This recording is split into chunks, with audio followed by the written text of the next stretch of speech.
ನೋಡಪ್ಪ, ಅದನ್ನು ಎಂಕ್ವೈರಿ ಮಾಡಲಿಕ್ಕೆ CID ಕೊಟ್ಟಿದ್ದೀವಿ, ವಹಿಸಿದ್ದೀವಿ. ಅದನ್ನು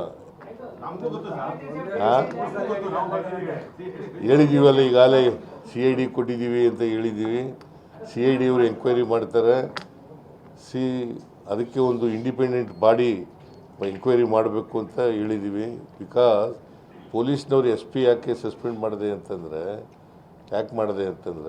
ಅವರು ಜಾಗರೂಕರಾಗಿರಲಿಲ್ಲ. ಅವತ್ತೇ ಚಾರ್ಜ್ ತಗೊಂಡಿದ್ರು. ಅವರು ಅಲ್ಲಿ ಅದು ಸೂಕ್ಷ್ಮವಾದಂಥ ಪ್ರದೇಶ, ಬಳ್ಳಾರಿ, ಮಂಗಳೂರು ಇದೆ.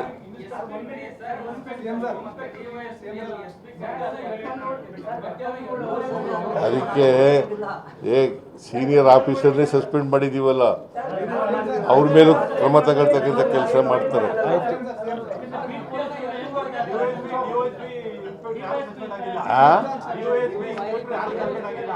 ಎನ್ಕ್ವೈರಿ ರಿಪೋರ್ಟ್ ಬಂದ್ಮೇಲೆ ಎಲ್ಲ ಎಂಕ್ವೈರಿ ರಿಪೋರ್ಟ್ ಬಂದ್ಮೇಲೆ ಮಾಡ್ತೀವಿ. ಎನ್ಕ್ವೈರಿ ರಿಪೋರ್ಟ್ ಬರಲಿ, ಎಲ್ಲರ ಮೇಲೂ ಕ್ರಮ ತಗೋತೀವಿ. ಯಾರ್ಯಾರು ತಪ್ಪಿತಸ್ಥರಿದ್ದಾರೆ ಅವ್ರ ಮೇಲೆಲ್ಲ ಕ್ರಮ ತಗೋತೀವಿ. ಧನ್ಯವಾದಗಳು.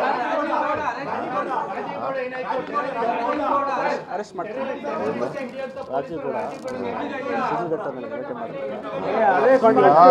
ಅವರು ತಲೆ ಮಾರಿಸ್ಕೊಂಡಿದ್ದಾನೆ. ಕಾನೂನು ಪ್ರಕಾರವಾಗಿ ಕ್ರಮ ತಗೊಳ್ಳಿ ಅಂತ ಹೇಳಿದ್ದೀನಿ. ಕಾನೂನು ಪ್ರಕಾರ ಕ್ರಮ ತಗೊಳ್ಳಿ. ಯಾರು ಕಾನೂನಿಗಿಂತ ಮೇಲೂ ಇಲ್ಲ, ಕೆಳಗಡೆನೂ ಇಲ್ಲ. ಕಾನೂನು ಪ್ರಕಾರ ಕ್ರಮ ತಗೊಳ್ಳಿ. ಅವ್ರು ಯಾವ ನಮ್ಮ ಪಾರ್ಟಿಯವರಾಗಲಿ ಯಾವ ಪಾರ್ಟಿಯವರಾಗಲಿ.